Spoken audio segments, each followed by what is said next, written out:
Okay. तो नमस्कार दोस्तों, एक बार फिर से आप सभी का स्वागत है आपके अपने ही चैनल बैंकर्स बटालियन में। अगर आप पहली बार इस चैनल का वीडियो देख रहे हैं तो याद से इस चैनल को सब्सक्राइब कर लीजिए और कहीं ना कहीं इस वीडियो को किसी न किसी दोस्त के साथ जो आरबीपीओ मेंस की तैयारी कर रहा है या क्लर्क के मेंस की तैयारी कर रहा है उसके साथ शेयर कर दीजिए। जैसे कि आप थंबनेल देख पा रहे होंगे, ये सम रेयरली यूज्ड हिंदी इडियम्स हैं, ऐसे इडियम्स जो बहुत कम यूज़ किए जाते हैं या आपने बहुत कम देखे होंगे पेपर वगैरह में, पत्रिका वगैरह में। ये बहुत कम यूज़ किए जाते हैं क्योंकि हमारा एग्ज़ाम है। हमने देखा है कि अक्सर ये 5 के बंच में आते हैं, इसमें से 3 ईजी होते हैं, 2 डिफ़िकल्ट या एक मॉडरेट एक डिफ़िकल्ट होता है। तो वही 1-2 जो हम हर सेक्शन में गलत करके आते हैं वही हमें जो है फेल और पास की दहलीज तक पहुंचा देते हैं। तो हम उससे कहीं आगे रहें, कहीं पीछे ना जाएं और उससे कहीं ज़्यादा आगे रहें। 5 में से 5 मेरा सही हो, इसलिए मैंने कुछ ऐसे टाइप के इडियम्स लिए हैं जो रेयरली आपने देखे होंगे या बहुत कम देखे होंगे या नहीं देखे होंगे। तो चलिए स्टार्ट किया जाए। तो ये रही हमारी पहली स्लाइड। तो जैसे कि मैंने आपको बताया कि मैंने सिर्फ उस तरह के इडियम्स और फ्रेज लिए हैं जो रेयरली यूज्ड हैं, जिसे आपने शायद बहुत कम ही देखा होगा, आपने पेपर पढ़ा होगा या आपने जो भी रीडिंग जहाँ से भी की होगी। तो इस तरह के इडियम्स आपने बहुत कम देखे होंगे। अब इस तरह के इडियम्स लेने के पीछे क्या रीज़न है वो मैंने जैसा कि आपको बताया कि देखो क्या है ना कि हर सेक्शन में पाँच पाँच पाँच क्वेश्चन के बन जाते हैं, चाहे मैथ हो, रीजनिंग हो, इंग्लिश हो। तो हर 5 में से ना 2 क्वेश्चन, एक मॉडरेट और एक डिफ़िकल्ट होता है, बाकी 3 इजी होते हैं। तो वो जो एक डिफ़िकल्ट क्वेश्चन है वो हर बंच में आप बनाते चले जाएं, बाकी लोग के बने या ना बने आपसे बन जाना चाहिए। वो एक क्वेश्चन जो आपको फेल और पास के बीच की जो दहलीज होती है वहाँ पर लाकर खड़ा कर देती है। तो मैं चाहता हूँ वो दहलीज आप क्रॉस करें और किसी भी हालत में आप फेल ना करें। आप कुछ डिफ़िकल्ट अगर पूछ दिया जाए तो क्यों ना डिफ़िकल्ट की तैयारी ही कर ली जाए। डिफ़िकल्ट तो नहीं कहेंगे, ये रेयरली यूज्ड है, हम उतना यूज़ इसे करते नहीं, फिर भी पूछा तो जा सकता है तो हिंदी। तो चलिए पहला जो आपको दिख रहा होगा वो है उल्टे उस्तरे से मूंडना। तो इसका मीनिंग क्या होता है ये आप खुद से पहले सोच के बताइए। कुछ भी टिक लगाइए, आपको कोई इसमें देखो इडियम्स का कोई लॉजिक नहीं होता, ये बस ऐसे ही यूज्ड किसी ने इसे इसे किया तो आज तक ये ऐसे ही इसे यूज़ किया जा रहा है। तो आप इसमें क्या होगा कि आप जब आंसर बताएंगे, भले आपका सही हो गलत हो, तो उससे होगा क्या कि जब आपका गलत हो जाएगा तो आप मेरे बताए आंसर पर ध्यान देंगे, बस यही बात है। वरना ये वीडियो 5 मिनट की 10 मिनट की होगी, आप देख के निकल जाएंगे, हो सकता है कुछ इंपॉर्टेंट आपसे छूट जाए, आपका ध्यान उस समय कहीं और चला जाए। तो आपका जो इंटरेक्शन है वो मेरे साथ बना रहे, बस इसलिए आप इसका आंसर कीजिए। गलत सही उससे मतलब नहीं है। आप गलत आंसर करें, सही आंसर करें, सही आंसर करेंगे तो आपको लगेगा कि अच्छा मेरा सही हो गया, और गलत आंसर करेंगे तो आपको लगेगा अच्छा देखते हैं इसका आंसर क्या है। आपका दिमाग कंसंट्रेशन जो है इस वीडियो पे बना रहेगा। इसलिए आपको क्या होगा कि दोबारा इस वीडियो को देखने की ज़रूरत नहीं पड़ेगी, ना इसे लिखने की ज़रूरत पड़ेगी, ना इसे याद करने की ज़रूरत पड़ेगी। वो ऑटोमेटिक एग्ज़ाम में आया तो 10 दिन तो एग्ज़ाम में है, 10-15 दिन वो आपको याद रह जाएगा। तो इसी तरह रेयरली यूज्ड हैं कुछ बहुत कम यूज़ किए गए इस तरह के आपने कम देखा होगा। अब इजी वाले लेने का कोई मतलब कोई ये नहीं था, कोई रीज़न नहीं था कि अब मैं 9-2-11 हो जाना इसका लूँ। अब ये तो सबको पता है, भाग जाना।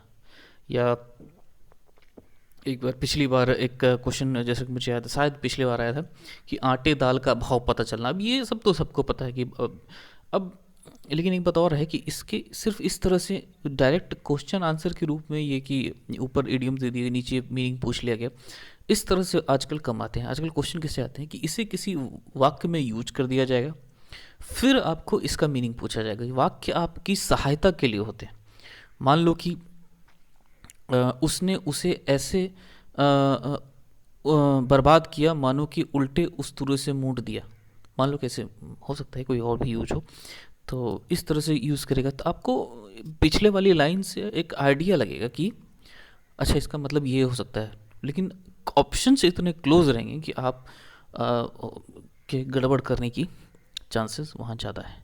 तो इसलिए इसका परफेक्ट मीनिंग तो पता होना ही चाहिए। इसका दूसरी तरीके से कैसे पूछा जाता है कि दूसरे तरीके से आपसे पूछ दिया जाएगा कि जैसे कि डैश उस्तुरे से मूंडना, ये क्लोज टेस्ट में भी आ सकता है। डैश उल्टे डैश से मूंडना, अब किसी भी तरह से हो सकता है, आपको एग्जैक्ट वो फ्रेज याद रहा।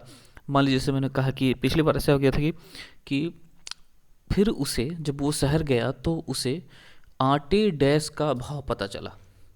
वो आटे नीचे में होगा चावल, उड़द, मूंग, दाल, समझ रहे हो? इस तरह से आप कन्फ्यूज हो जाएंगे कि आटे चावल का भाव पता चलेगा, आटे दाल का भाव पता चला, समझ रहे हैं? इस तरह से क्वेश्चंस आते हैं। तो चलिए, इसमें टोटल 20 इडियम्स हैं जो शायद उसमें भी आपने देखे होंगे, हो सकता है, लेकिन बहुत कम लोग होंगे जिन्होंने देखा है। ये रेयरली यूज्ड है। तो चलिए इसका देखते हैं कि क्या है।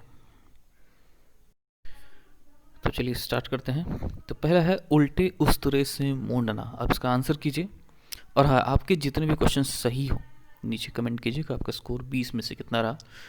अंदाज़ा भी लगाइए, एक स्मार्ट गेस कीजिए कम से कम, उल्टे उस्तरे से मूंडना। तो इसका जो मीनिंग है वो है पूरी तरह से ठगना। नहीं, किसी को पूरी तरह से जब हम ठगते हैं तो कहा जाता है उल्टे उस्तरे से मूंड दिया। ठीक है, नेक्स्ट है उल्लू बोलना। यस, उल्लू बोलना। ये मुझे नहीं लगता आप में से शायद कोई ऐसा एक आध लोग ही होंगे जो इसका अर्थ जानते होंगे। फिर भी आप कुछ न कुछ अंदाज़ा लगाइए, कुछ न कुछ गेस कीजिए। नो डाउट गलत सही क्या मतलब कोई प्रॉब्लम नहीं है, गलत हो सकता है, सही भी हो सकता है, कोई दिक्कत नहीं है। आंसर तो पता चल ही जाना है। तो इसका आंसर जो है वो है उजाड़ हो जाना। जब कोई चीज़ पूरी तरह से उजाड़ बर्बाद हो जाती है तो कहा जाता है कि वहाँ उल्लू बोलना, उसे उसका जो इडियम्स है, उसका जो फ्रेज है, उसे कहा जाता है उल्लू बोलना। अगला है आँख का नीर ढल जाना। नीर मीन्स आंसू। अच्छा, थोड़ा बहुत मैं इस ऑप्शंस वगैरह को भी डील करता जाऊंगा, उसमें भी आप में से कुछ व्यक्ति ऑप्शन सारे ना समझ रहे हो। तो पहले तो तीसरा जो आंसर है, सॉरी, तीसरा जो क्वेश्चन है वो है आँख का नीर ढल जाना। निरुत्साहित होना मतलब उत्साह ख़त्म हो जाना। निष्भ्रम होना, निष्भ्रम होना यानी कि किसी हम भ्रम में थे, अब वो भ्रम ख़त्म हो गया। अक्सर लड़कों को ऐसा होता है, तो जैसा सीरियसली मत लेना। देखो, जब हम किसी भ्रम में होते हैं, जब उस भ्रम टूटता है तो क्या कहा जाता है कि निष्भ्रम होना, निर्लज्ज होना। यानी कि जब किसी की लज्जा ख़त्म हो जाती है तो निर्लज्ज उसे कहा जाता है। बहुत रोना, इतना रोना कि आँख का नीर खत्म हो गया। तो इसमें से कौन सा आंसर होगा? तो इसका जो आंसर है वो निर्लज्ज होना। जब किसी की लज्जा ख़त्म हो जाती है तो कहा जाता है कि उसकी आंखों का नीर ढल गया, उसकी आंखों का पानी सूख गया। खैर, जितना लिखा है उतने पे ही ध्यान दें, नीर ढल जाना। ठीक है, अगला है आँख की किरकिरी होना। कोई चीज़ अप्रिय लगना, किसी ने धोखा दे दिया, किरकिरी हो गई, या फिर कष्टदायक होना, या फिर कोई प्रिय लगना, कोई चीज़ अच्छी लगना। तो इसमें से जो आंसर है वो है अप्रिय लगना। कोई चीज़ बहुत अप्रिय आँखों को लगती है तो कहा जाता है कि आँखों की किरकिरी हो गई। ठीक है, अगला है आसमान पर चढ़ना। अभिमान करना मतलब घमंड करना। प्रेरित करना, किसी चीज़ को पुश करना कि आगे बढ़िए आप, प्रेरित करना, मोटिवेट करना। शोर करना मतलब शोर शराबा, शोरगुल। प्रशंसा करना मतलब किसी की तारीफ करना। तो इसमें से जो आंसर है वो है प्रशंसा करना। आसमान पर चढ़ना यानी आपकी प्रशंसा इतनी हो गई कि आप आसमान पर चढ़ गए। ठीक है, अगला, आई थिंक इसे तो किसी ने सुना तक नहीं होगा, पहली बार आज ही देख रहे हो आई थिंक। यह आबनूस का कुंदा। अब देखो इसमें से क्वेश्चन कैसे आ सकता है। मान लो कि क्वेश्चन इस तरह से आएगा, उस बंदर की शकल इतनी काली थी मानो डैश का कुंदा। ऑप्शन में रहेगा फावड़ा, बंदूक, कुदाल, आबनूस, एक नन ऑफ दीज। तो किसका कुंदा? दिमाग में आएगा बंदूक का कुंदा, चलो ये मार देते। तो इसी तरह से अगर आप जानते हैं कि आबनूस का कुंदा मतलब होता है बहुत ही काले रंग का की वस्तु या काले रंग का मनुष्य, यूज़ किया जाता है। अब इसमें कुछ किया नहीं जा सकता, ये पुरानी सोच के हैं, तो इसलिए तो इसका जो पहला ऑप्शन है वो विकृत स्वभाव। विकृत स्वभाव मतलब ऐसा स्वभाव जो मतलब अजीबोगरीब, मतलब एक तरह से कहें तो थोड़ा सा मेंटल व्यक्ति। मन का काला मतलब जिसका मन काला हो, धोखेबाज टाइप का। गलत संगति, तो आंसर तो मैंने पहले ही कह दिया कि इसका आंसर है अत्यंत काले रंग का मनुष्य। इसका लिटरली मीनिंग यही है। ठीक है, अगला देखते हैं, जस्ट अ सेकेंड। तो जो अगला इडियम्स है वो है आंधी के आम। तो पहला जो ऑप्शन है उस वो है सस्ती वस्तु, बिल्कुल प्राइसलेस। उपहार लेना, किसी से गिफ्ट लेना। दुर्लभ वस्तु, ऐसी वस्तु जो बहुत कम देखने को मिलती है। छोटी वस्तु, छोटी मोटी कोई वस्तु। तो इसके जो आंसर है वो है सस्ती वस्तु। आंधी के गिरे हुए आम की कोई वैल्यू नहीं होती, उसी तरह से आंधी के आम मतलब सस्ती वस्तु। अगला है अरण्य रोदन। रोदन का मतलब होता है रोना, ठीक है। तो ऑप्शंस आपके इस तरह से हैं कि विरह के गीत। विरह के गीत, विरह मतलब किसी से बिछड़ जाना, तो बिछड़ने के जितने भी गाने हैं, कहाँ तुम चले गए वगैरह सब, तो वो सब विरह गीत हैं। उसके बाद दूसरा है बेसुरा गायन, मतलब इतना मतलब खराब गायन, खराब गाना। तीसरा जो ऑप्शन है वो निष्फल निवेदन, मतलब फालतू का हम किसी से निवेदन कर रहे हैं, होना जाना कुछ है नहीं। निवेदन करना मतलब किसी से रिक्वेस्ट करना। निरर्थक मतलब ऐसा कुछ कर रहे हैं इसका कोई अर्थ नहीं हो, जिसका कुछ फल नहीं मिलने वाला हो। तो इसका जो आंसर होता है वो होता है निष्फल निवेदन। जब हम किसी से फालतू का निवेदन कर रहे हैं जिसका कि वो मानने वानने वाला है नहीं, तो उसे कहा जाता है अरण्य रोदन। अरण्य का मतलब फालतू और रोदन का मतलब रोना। फालतू का हम रोना रो रहे हैं, किसी के सामने होना जाना कुछ है नहीं। शायद किसी के दिमाग में भी नहीं आया होगा कि अरण्य का मतलब फालतू। फालतू के लिए इतना बढ़िया शब्द है। खैर आगे देखते हैं। अंक भरना। अंक भरना, पहला है दिल पसीजना। कुछ मैंने ऐसा कुछ मार्मिक सा देखा जिससे हमारा दिल पसीज गया। दूसरा ऑप्शन है बीते समय को याद करना। कुछ समय बीत गया, हम उसे याद कर रहे हैं, उसे अंक भरना नहीं कहते। शाबाशी देना, किसी को शाबाशी देना तो आप समझ ही रहे होंगे। स्नेह करना। तो इसका जो आंसर है वो है, तो इसका जो आंसर है वो है स्नेह करना, किसी से प्रेम करना। अगला देखते हैं, अक्ल का पुतला। पहला ऑप्शन है बहुत बुद्धिमान व्यक्ति, दूसरा है बहुत चतुर व्यक्ति, तीसरा अत्यंत धूर्त व्यक्ति, और चौथा जो ऑप्शन है वो है महामूर्ख व्यक्ति। तो इसका जो सही आंसर है, कुछ लोग महामूर्ख लगा के चले गए होंगे, बट इसका आंसर है बहुत बुद्धिमान व्यक्ति। अक्ल का पुतला, अक्ल मतलब वो कहा जाता है कि वो इंसान इतना पूरा का पूरा अक्ल का पुतला है, ठीक है। अगला देखते हैं, अन्न को कन्न करना। तो पहला ऑप्शन जो आपका है वो है धोखा देना, दूसरा है बनी बात को बिगाड़ना, तीसरा ऑप्शन है झूठ बोलना, और चौथा ऑप्शन आपका जो है वो है नमक हरामी करना। तो अन्न को कन्न करना, आप अंदाजा कुछ व्यक्ति इस तरह से लगा लेंगे कि अन्न है, उसे खा के जो भी है। तो इसका जो आंसर है वो है बनी बात को बिगाड़ना, अन्न को कन्न करना, ठीक है। अगला जो क्वेश्चन है, अंडे का शहजादा। तो इसका पहला ऑप्शन है कमजोर व्यक्ति या चालाक व्यक्ति, अनुभवी व्यक्ति या अनुभवहीन व्यक्ति। एक ऐसा व्यक्ति जो अंडे का ही शहजादा है, अंडे से बाहर ही नहीं निकला। तो ये आप ये इसका गेस कर सकते हैं कि इसका जो आंसर है वो है अनुभवहीन व्यक्ति। चलिए आगे देखते हैं, आगे क्या है। यस, अगला हमारा इडियम हमारे सामने है अंतरपट खुलना। तो ऑप्शंस देख रहे होंगे, प्रेम जागना, ज्ञान प्राप्त होना, भेद खुलना, स्वागत करना। भेद खुलना मतलब किसी का रहस्य खुल जाना, प्रेम जागना आप जान रहे हैं, ज्ञान प्राप्त होना समझ रहे हैं, स्वागत करना जानिए। तो इसका आंसर है ज्ञान प्राप्त होना। अंतरपट खुलना, अंदर के मन के सारे पट खुल जाना, यानी हमें ज्ञान की प्राप्ति हो जाना। 14वां, अब इसके बहुत सारे टाइप से क्वेश्चन आ सकते हैं, जैसे कि डैश चंद्रिका, या फिर आपको क्लोज टेस्ट में मिल सकता है, ये आपको फिलर में मिल सकता है, ये आपको पैसेज में मिल सकता है। कहीं पर यूज़ कर दिया अरण्य चंद्रिका और उसे हाईलाइट कर दिया, फिर आपसे उसका एंटू साइनो वगैरह पूछा जा रहा है, ये कहीं भी आ सकता है। इसलिए इसका पता, इसे ठीक से जानना बहुत ज़रूरी होता है। मतलब ये सारे जो जितने भी इडियम्स हैं वो कहीं भी यूज हो सकते हैं, फिलर हो, क्लोज टेस्ट हो, या डायरेक्ट हो, या किसी वाक्य में हो, या इसका आपको मतलब कॉमन एरर में भी, इम्प्रूवमेंट में भी दिया जा सकता है। चलिए तो देखते हैं, अरण्य चंद्रिका, जंगल की सुंदरी, चंद्रमा की चमक, निष्प्रयोजन पदार्थ, एक ऐसा पदार्थ जिसका कोई काम नहीं है, फालतू का है। बनावटी। तो इसका जो आंसर है वो है निष्प्रयोजन पदार्थ। अरण्य, मैंने पहले ही बताया था, अरण्य का मतलब फालतू, जिसका कोई ज़्यादा काम ना हो। तो इससे भी थोड़ा आप दिमाग लगा सकते हैं। अगला, अंधे की लकड़ी।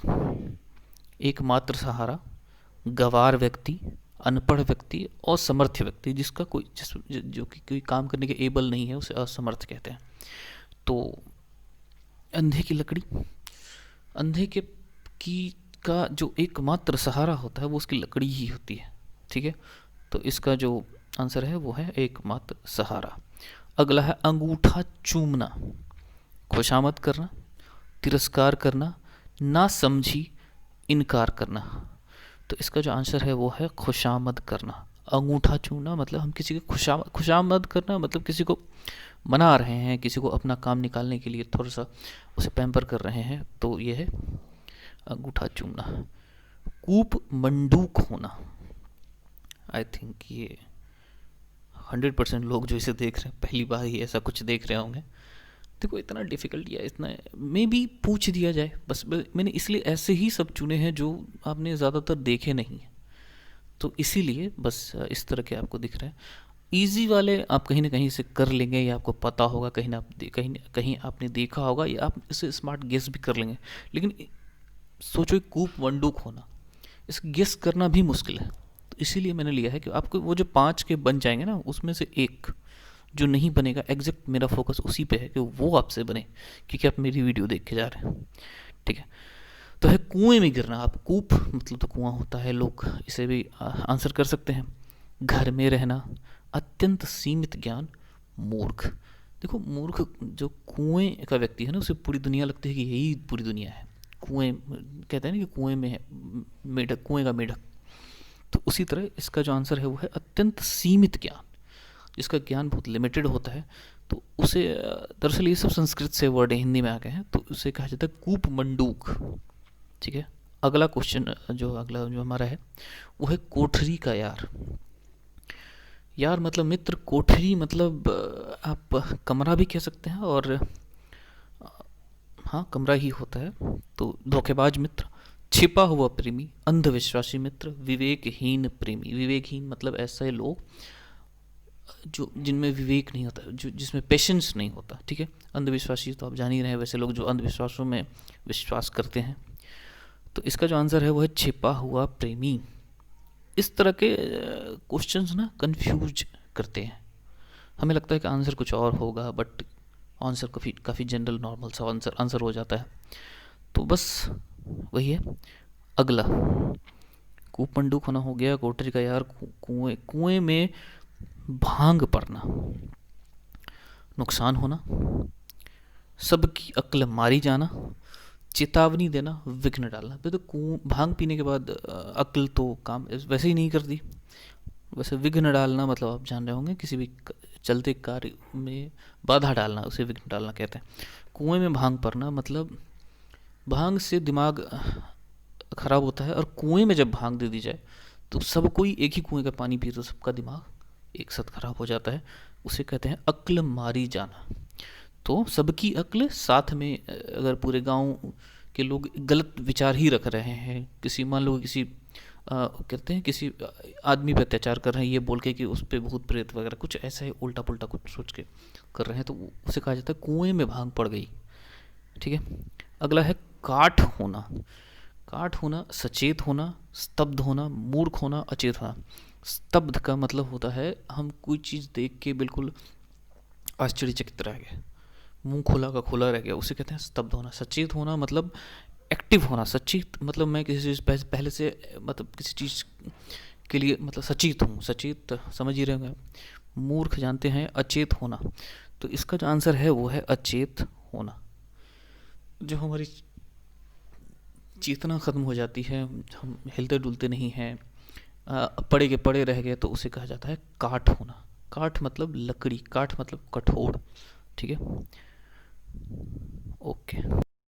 तो ये कुछ इडियम्स जो हमने डील किए, आप नीचे कमेंट कीजिए और बताइए कि आपके कितने आंसर सही हुए। और ये वीडियो आपको कैसी लगी, आपको इस तरह की और वीडियो चाहिए तो नीचे कमेंट कीजिए। मतलब अगर इडियम्स के और वीडियो चाहिए तो कमेंट कीजिए इस वीडियो के नीचे। तो ठीक है, तो अगले वीडियो हम में भी कॉमन एडिटर पे लेके आएंगे, 50-60 कॉमन एडिटर्स में रहेंगे। तो याद से इस चैनल को सब्सक्राइब करना मत भूलिए। Okay, thank you very much.